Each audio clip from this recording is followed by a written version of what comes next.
मैं आज बात करने वाला हूं जातिगत जनगणना के बारे में। मोदी सरकार ने इसका अनाउंसमेंट कर दिया गया है कि देश में पहली बार जातिगत जनगणना शुरू करने वाले हैं। तो इसके क्या फायदे हैं, क्या क्या मायने हैं, इन सभी को हम समझने वाले हैं। इन सभी के बारे में हम जानकारी लेंगे। बट उससे पहले थोड़ा सा जनगणना के इतिहास के बारे में बताएंगे कि भारत में पहली बार इतिहास में जनगणना कब की गई थी और इसे कब कब किया जा रहा था। क्या पहले आजाद होने से पहले भारत में जातिगत जनगणना की जाती थी या नहीं की जाती थी, और इस पर कब से रोक लगाई गई है और क्यों रोक लगाई गई है, इन सभी पर हम यहाँ पे चर्चा करने वाले हैं। तो बिल्कुल भैया आज होने वाला है बिल्कुल जातिगत जनगणना के क्या क्या मायने हैं, क्या क्या फायदे हैं, इन पर हम चर्चा करने वाले हैं। तो चलिए थोड़ा सा हम पहले जान लेते हैं कि भारत में जनगणना की शुरुआत जो है वो कब से मानी जाती है। तो देखिएगा, अगर हम यहाँ पे देखें बेटा तो देखिएगा जनगणना के बारे में अगर बात की जाती है तो यहाँ पे देखिएगा, अगर जनगणना के बारे में बात की जाती है तो सबसे पहले कहा जाता है कि मौर्य काल के अंदर भारत में जनगणना की शुरुआत हुई थी। बट इसका इतना एविडेंस नहीं मिलता है। पर अंग्रेजों के संविधान अगर कहा जाए तो अंग्रेजों के समय में कब भारत में पहली बार जनगणना की गई थी। तो अगर हम यहाँ पे देखें कि अंग्रेजों के समय भारत में पहली बार कब जनगणना की गई थी, तो बेटा याद रखिएगा अंग्रेजों के समय में पहली बार अगर देखा जाए यहाँ पर समझे तो पहली बार जो जनगणना की गई थी वो की गई थी 1872 में। कब की गई थी बेटा? 1872 में पहली बार जनगणना की गई थी। इसके बाद क्या ये रेगुलर होती रही, ये नियमित जनगणना थी? नहीं बेटा, ये नियमित जनगणना नहीं थी। नियमित जनगणना कब से शुरू हुई हमारे देश के अंदर? तो नियमित जनगणना के बारे में अगर बात करते हैं, जो रेगुलर जनगणना होती है वो हमारे देश में कब से शुरू होती है? तो वो होती है बेटा, याद रखना है 1881 से शुरू होती है। कब से शुरू होती है बेटा? तो अच्छे से याद रखना है 1881 से शुरू होती है। और यहाँ से जब ये नियमित जनगणना शुरू हुई तो बात आती है सर इस समय हमारे भारत का गवर्नर जनरल कौन था। ये बात आपके पेपर में कभी कभी पूछ ली जाती है कि बेटा कि भारत का गवर्नर जनरल कौन हुआ करता था इस समय। तो अगर आपसे पूछ लिया जाए कौन हुआ करता था भारत का गवर्नर जनरल, तो यहाँ पर हुआ करते थे लॉर्ड रिपन। कौन हुआ करते थे बेटा? लॉर्ड रिपन के काल में बेटा याद रखना इसकी शुरुआत की गई। फिर इसके बाद हर 10 साल में हम क्या करा रहे थे, आपने देखा होगा कि हम 10 साल में क्या करा रहे हैं, जनगणना कराएंगे। तो क्या सर यहाँ पर जातिगत आंकड़े हमारे पेश किए गए थे? बिल्कुल बेटा, हमारे जातिगत यहाँ पर आंकड़े पेश किए जाते थे। आपसे पूछा जाता था कि आप किस जात के हैं, यहाँ पे बिल्कुल पब्लिश किए जाते थे। और वही यहाँ पर 1881 से शुरू होकर ये कब तक ये आंकड़े आते रहे हमारे पास? तो बेटा याद रखना लास्ट जो हमारे पास जातिगत आंकड़ा आया था वो 1931 में आया था। कब आया था बेटा? 1931 में जातिगत हमारे पास क्या आया था बेटा? आंकड़ा आया था। जाति गणना की बात कर रहे हैं। तो अब सर इसके बाद क्यों बंद कर दिए गए? तो बेटा आपको बता देते हैं यहाँ पर कि 1941 में भी आपकी जनगणना की गई थी। बट इसके आंकड़े जो है वो पब्लिश नहीं किए गए। बट इसके आंकड़े क्या है बेटा? पब्लिश नहीं किए गए। इसके बाद आप सभी को पता है 1947 में हमारा देश आजाद होता है और आजाद भारत में पहली बार जनगणना जो की गई थी वो 1951 में की गई थी। और इसमें कहा गया कि देश में जातिगत आंकड़े जो है वो जारी नहीं किए जाएंगे, परंतु एससी एसटी के जो है आंकड़े जारी किए जाते थे, जिससे इनके पता लग सके कि कितना डेवलपमेंट हो रहा है, क्या क्या चीजें हो रही हैं, इसके बारे में आपको पता होगा। पर ऐसा क्या हुआ कि एकदम अचानक से मोदी सरकार ने ये बोल दिया कि हम देश में जातिगत जो है जनगणना कराने वाले हैं। कुछ तो ऐसा हुआ होगा ना कि कल आते अचानक से कि भाई हम लोग बात कर रहे थे कश्मीर की, अचानक से बात किसकी आ गई भाई? जातिगत जनगणना की बात आ गई है। तो ऐसा कुछ तो कंडीशन हुई होगी। जी हाँ, बात करते हैं कि ऐसा अचानक नहीं हुआ। ये बहुत सालों से हमारी कह सकते हैं कि यहाँ पर विपक्षी जो पार्टियां हैं वो कह रही थी कि जातिगत जनगणना कराओ, जिससे हम जाति के आधार पर क्या कर सके, जाति जितनी भी है उनके आधार पर उनका डेवलपमेंट ला सके। तो क्या इससे पहले भी भारत में जातिगत जनगणना की गई है या इसकी शुरुआत की गई है? तो 2011 में इसकी मांग की गई थी।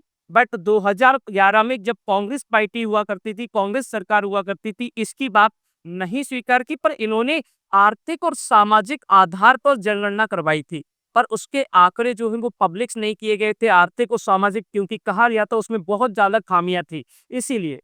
तो फिर ऐसा क्या हुआ आपने सुना होगा बहुत बात कि बिहार, कर्नाटक, तेलंगाना सरकार ने भी जो है वो सर्वे कराया। पहली बात आपको बता देते हैं, जनगणना राज्यों को कराने का अधिकार नहीं होती है। जनगणना केवल व केवल कौन करा सकता है? केंद्र सरकार ही जनगणना करा सकती है। बट क्या ये सर्वे करा सकते हैं? राज्यों को अधिकार है सर्वे कराने का।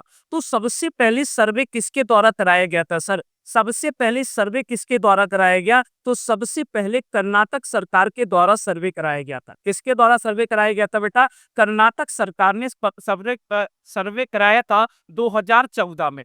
और 2014 में जो इन्होंने अपना सर्वे कराया, तो बेटा याद रखने वाली बात जो है कि यहाँ पे देखिएगा, जैसे सर्वे कराते हैं तो इनकी जो रिपोर्ट आती है, तो रिपोर्ट जो है भाई पब्लिश नहीं की गई थी। बट इन्होंने सरकार को जो रिपोर्ट मिली थी 2017 में, उसको पब्लिश नहीं किया गया, तो क्योंकि इस रिपोर्ट में बहुत ज्यादा खामियां आ गई थी। और बहुत ज्यादा जब खामियां आ गई थी तो बेटा इन्होंने देखा कि यहाँ पर इनके पास लगभग लगभग 192 नई जातियां इनको मिल गई। अब नई जातियां मिल गई तो इनको पता ही नहीं था कि इतनी जातियां भी यहाँ पर होती हैं। वह कुछ नहीं कि जाति के अंदर जो उपजाति होती है, तो उपजाति को भी यहाँ पर क्या बना दिया भैया? जाति बना दिया गया। बहुत सारी इसमें खामियां हुई तो इसको पब्लिश नहीं किया गया। इसके बाद देखेगा फिर बिहार सरकार आती है। कौन आती है भैया? बिहार सरकार आती है। और बिहार सरकार जाति जो है व्यक्त सर्वे कराती है और देखती है कि कितने कितने लोग यहाँ पर पाए जाते हैं, किस किस जाति के। क्योंकि जब नीतीश जो पार्टी है, नीतीश की ही वो पार्टी है, तब बीजेपी यानी कि गठबंधन के साथ नहीं थी। उससे पहले इन्होंने जातिगत सर्वे करवाया था। और ये जातिगत जो सर्वे करवाया था, ये इनके द्वारा 2023 में करवाया गया था। कब करवाया गया था? 2023 में करवाया गया था। और 2023 में जब जातिगत सर्वे कराया गया तो इसके डाटा जो है पब्लिश भी किए गए। और जब डाटा पब्लिश किए गए तो यहाँ से पता चला कि यहाँ पर सबसे ज्यादा पिछड़े वर्ग के लोग रहते हैं। तो इनको इसके आधार पर इनको क्या दिया जाए? इनके अधिकार दिए जाए। तो इनके अधिकार दिए जाए तो इसके पर भाई यहाँ पर चर्चा होने लगी। कहा जाता है कि यहाँ पर 3-4 कैटेगरी में इसमें बांटा गया। तो बांटने पर जब ये बात की गई, जब बिहार ने सर्वे कराया, तो बिहार के बाद अगली एक सरकार थी जिसका नाम था तेलंगाना। तेलंगाना भी आपसे बता देते हैं 2025 में एओ ने भी क्या कराया बेटा? सर्वे कराया। ध्यान रखिएगा, तेलंगाना जो सरकार है इसके द्वारा भी क्या करवाया गया बेटा? याद रखिएगा, 2025 में क्या करवाया गया बेटा? सर्वे कराया गया। और ये सर्वे कराने की बात कही गई, और ये सर्वे जो है ये फरवरी 2025 में करा गया। सब सर्वे करा रहे हैं। यहाँ पर बात बोलने लगी, लोकसभा में ये मांग उठने लगी कि भाई जातिगत जनगणना कराई जाए। और अचानक से कल हमारे जो रेल मिनिस्टर हैं वो आते हैं और कहा गया देश में 75 साल में जो नहीं हुआ वो अब होने वाला है। जातिगत जनगणना आपको करानी है। और अब आपसे पूछे आएगा कि आप भाई किस जात के हैं? तो वही अब देखेगा, जाति के आधार पर अब डेवलपमेंट की बात कही जा रही है। तो देखते हैं कि इससे क्या क्या फायदा होने वाला है, क्या क्या कंडीशन होती है। तो इन सभी चीजों के बारे में भाई अगर देखा जाए या देखना है तो देखिएगा क्यों चर्चा में आया। देखिएगा मैंने ये सारी चीजें लिखी हुई हैं, तो क्यों चर्चा में आया? तो भाई देखना, देश में आजादी के बाद पहली बार जाति जनगणना कराई जा रही है। और 30 अप्रैल को जाति जनगणना को मंजूरी दी गई है। और हमने कहा कि हमारे जो रेलवे मिनिस्टर है उन्होंने कहा भी है कि मूल जनगणना के साथ ही इसको कराया जाएगा। और देखिएगा भाई, क्योंकि विपक्षी पार्टियां इसकी मांग भी कर रही थी, तो मोदी सरकार ने इसको सुन भी लिया गया है।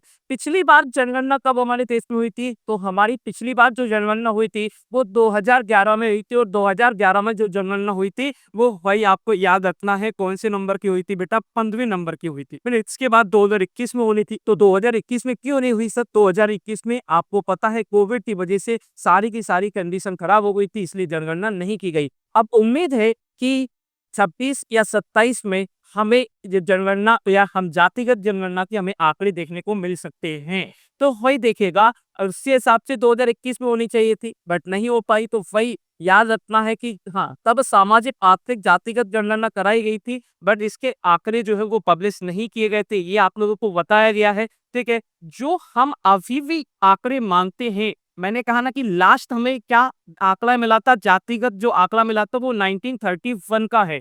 और 1931 के आंकड़े के हिसाब से ही हम यहाँ पे इस वक्त कुछ करते हैं।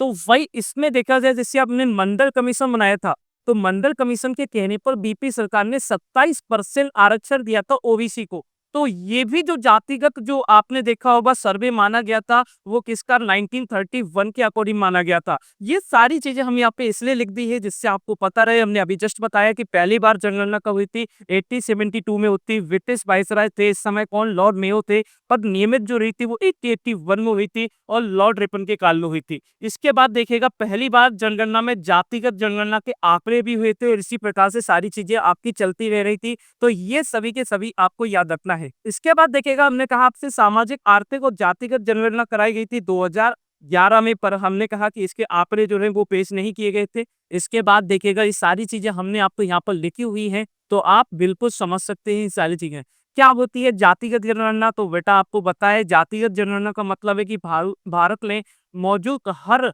जाति के लोगों को अलग अलग वर्गों में गिनती गई है। ये मतलब आप जनरल में हैं, एससी में हैं, ओबीसी में हैं, एसटी में हैं, अब इस तरह से आपकी जाति जो है वो काउंट की जाएगी। तो वही ये सारी की सारी चीजें, क्योंकि 1951 1951 में इसको बंद कर दिया गया था। कहा गया था सामाजिक एकता को बढ़ावा देने के लिए इसको क्या कर दिया गया था, बंद कर दिया गया था। इसके अलावा देखिएगा हमने कमीशन, जो मॉडल कमीशन लागू हुआ था तब भी आपने बताया कि इसका आधार जो है वो 1931 ही माना गया था।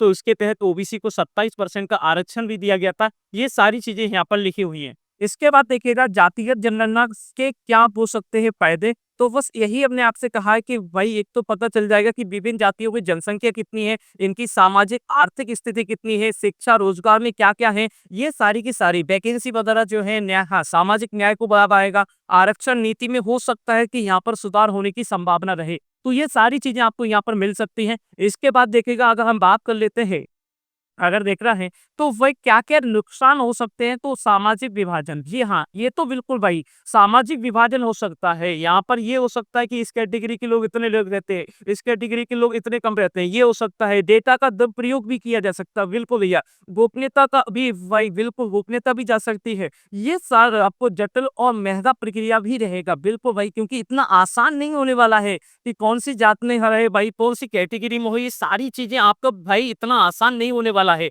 इसके लिए पूरा प्रोसेस, क्योंकि हमारे देश में बहुत ही कैटेगरीज पाई जाती है।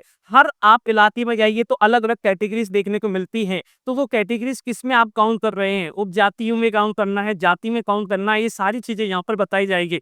इसके बाद देखिएगा आप लोगों को बता देते हैं कि यहाँ पर अगर कहा जाए कि वही कि संवैधानिक अधिदेश दे रहे क्या, भारत का संविधान भी जातिगत जनगणना आयोजित कराने का पक्षधार है और अनुच्छेद नंबर 40 सामाजिक और शैक्षणिक रूप से पिछड़े वर्गों की दशा की जांच करने और इस संबंध में सरकार द्वारा उठाए जा सकने वाले कदमों के बारे में सिफारिश करने के लिए एक आयोग की नियुक्ति का भी प्रावधान किया जाता है। ये बातें भी इसमें करी गई हैं। सो आई होप इतनी सी बातें आपको समझ में आ गई होंगी। तो कैसी लगी आपको जातिगत जनगणना की जानकारी, और अगर अच्छी लगी हो तो एक बार जरूर कमेंट करिएगा। इसी प्रकार की जानकारी के लिए जुड़े रहें अपने विनर्स परिवार के साथ। धन्यवाद।